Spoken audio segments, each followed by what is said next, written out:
Was Midnight Sun by Stephanie Meyer good? That's the question today, and short answer, yes, but only if you're already a fan of Twilight. Hey everyone, my name is Serena. Welcome back to my channel. Today I'm going to talk about my thoughts on Midnight Sun by Stephanie Meyer. We all know, if you're a fan of Twilight especially, what Midnight Sun is. It was supposed to come out a long time ago. It is basically Twilight from Edward's perspective, but one of the people in Meyer's team, I think, published part of the book without her permission, and so she decided to not publish it anymore. And after 10 years, a decade I think, she decides to come out with this book. And I remember we were in quarantine and her website basically crashed because she was about to make an announcement and everybody was kind of wondering what it was. If it was going to be the Host type of book or another Twilight book, and it was Midnight Sun. It came out on August 4th, I think. And I read it like a week after. I'm only now filming this review. For some reason I didn't film it earlier. But I read it so quickly, like in 2 days. And it is a huge book. I think it's like almost 700 pages. It is double the size of Twilight. It is the same story. If you're looking for something more, you're not gonna get it. It is the story. It is the same story as Twilight, but it is told by Edward's perspective, and there are more details. Because we are with Edward, we learn more about some things in the past. We see some scenes that obviously in Bella's perspective we can't see, like at the Cullens' house. And we also just see the mind of Edward Cullen, this drama king. I really enjoyed basically the mind reading. I really did love, learning about Jacob's mind, Jessica's mind. She really was like the mean girl. She was Bella's friend, but not really. Anyway, I also love seeing new scenes with the Cullens because I think, the other members of his family are very interesting. I really love their backstories, like Alice's backstory, Rosalie's backstory, and Jasper, I think his backstory is great too, and I want to learn more about that. Having more scenes with them was very interesting. And the book starts off basically, instead of, Bella moving to Forks, we have Edward going to high school. And the first sentence of this book is, "This was the time of day when I most wished I were able to sleep." High school. And then he says, or was purgatory the right word? So he basically hates high school. And he just goes there because he is forever 17, and if they want to stay as long as they can in one place, they have to start young. They have to say that they're young, so the younger you start, more time you can spend in that place. I can't imagine living all these years and going all these years to school.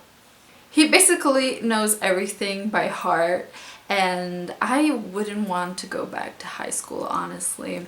These high schoolers in particular are so, like, some of them are cliches. Like, there's the mean girl, Jessica. She's not really mean in your face mean, but she's really judgy, and I believe that teenagers are really judgy. I mean, humans in general are judgy, but especially teenagers. All the boys that want to go out with Bella, especially Mike, going inside his head. And once he knew that Jessica wanted him, he completely changed his mindset about Bella, and he didn't really care.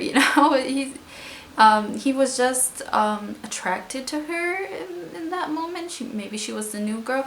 There was Angela, which was basically the kindest of them all.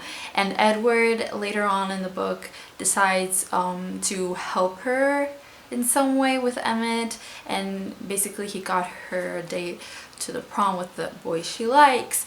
And that was very interesting. Edward, as I said, was such a drama king. Is so dramatic. He has this monster. It's like 50 Shades of Grey, the inner goddess, but he has the monster. Can you imagine being next to something so delicious and not being able to eat it?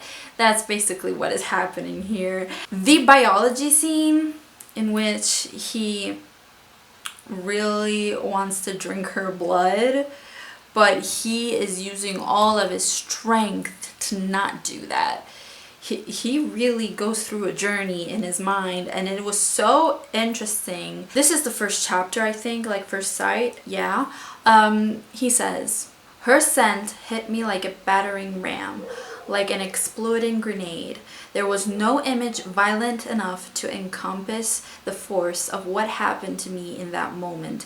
Instantly, I was transformed. I was nothing close to the human I'd once been. No trace of the shreds of humanity I'd managed to cloak myself in over the years I'd remained. I was a predator. She was my prey." There's just this long part that I cannot read to you, in which he's like contemplating, maybe I should do it and take everyone else out, you know, kill everyone else so there are no witnesses. So he's going back and forth between maybe I should do it, maybe I should not do it. If I do it, I have to kill everyone in this room, and it was scary. And then obviously he goes to the office to change classes, to ask to change classes. And there was this, you know, woman who worked in the office who was kind of, you know, she liked Edward, and she was like, no, I could be his mother. And I'm like, for real? That was kind of cringy. When it was overdone, like the monster, my inner monster, whatever, the monster awakens. When it was overdone, it kind of got boring, you know, annoying. But these scenes like this were interesting. When I read Twilight in general, I always like the first part more than the second part, you know, the part before they get together, because there's all those who are you, why are you so mean to me kind of parts that I enjoyed. My favorite part, I don't know why, is when there's this, you know, blood testing part in biology class. Edward doesn't go because, you know, blood.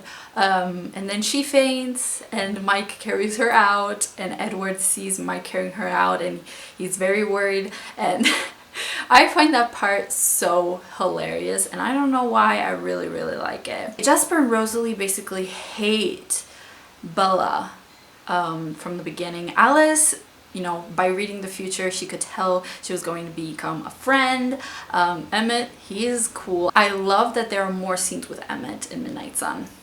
We didn't see him much in the first Twilight. We discovered that they know from the beginning that Bella was going to become one of them. Alice saw that. Obviously, her visions aren't 100% true. Things could change, but they basically knew from the beginning, and he was in denial. He didn't want that. He didn't want to like ruin her life and transform her into a vampire. And then there was this like 50-50 chance that either she was going to become a vampire or he was going to kill her in, you know, the transformation part, like when he bites her. Then all of a sudden he changes his mind, kind of. He realized that he likes her, loves her. She's the love of his life. When he spies on her while she's sleeping, I know that is problematic.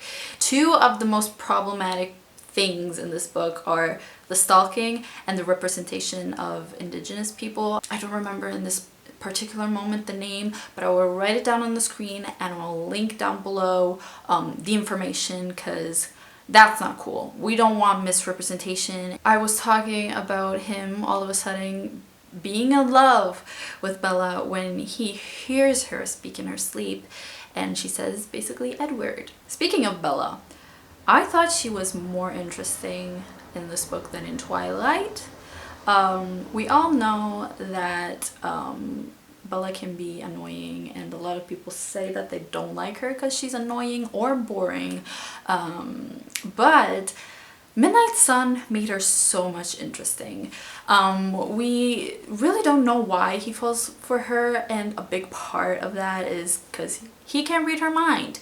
But I think that another part of him falling in love is she's not like other girls. She's not like the other high schoolers like Jessica, always gossiping and judging, and really she's not superficial. She reads classics, she listens to classic music, and she helps people.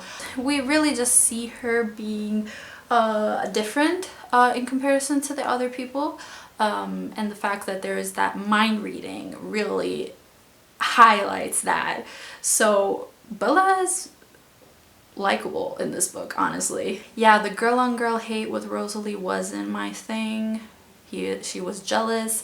The fact that he finds Bella more pretty, more beautiful than her bothers her so much, and I'm like, what do you care? This book was so long, it could have been chopped a lot. Edward has called like a few times in his mind the high schoolers children, and I'm like, so is Bella a child? And she basically is in comparison to him, because he is like 110 years old. That is cringy if you think about it. There's the last part of the book that we know what happens. There is James, Victoria. James wants to hunt Bella and all that, but there are also new scenes. We get to see where Edward goes while Bella is in with Alice and Jasper. We get to see where Edward is, and he is basically tracking down James with Carlisle and Emmett. They go, I think, to Canada. They swim in a lake. They go rounds and rounds. There's all that road trip kind of, that chasing, car chasing. And James figures out like they're kind of messing with him, and we get to be in his head while he's sucking out the venom and all that. That was so interesting to me. And then there was all that covering up their tracks, like the murder cover-up scene with Alice, like seeing the future and trying to figure out the right way to cover this mess up and not get discovered. So that was cool, honestly. You know, those extra scenes that we didn't see before. I think that's all my feelings for this book. As I said, I really liked it. 4.5 stars. I don't know. I liked it. Problematic, as we said. Mostly this book gives me so much nostalgia, because Twilight was my book growing up. Like, it really was the book that got me back into reading as a teenager. It really holds a special place in my heart. It's very nostalgic. And one last thing, because it just came into my mind. Imagine living with someone who reads minds. Like, the Cullens know that he can read minds. I would be, I don't know, I couldn't live with him, because he can read my mind, and nope. Those are my thoughts about this book. Did you like it? Let me know down below what you think about this book, and I'll talk to you guys in my next video. Bye!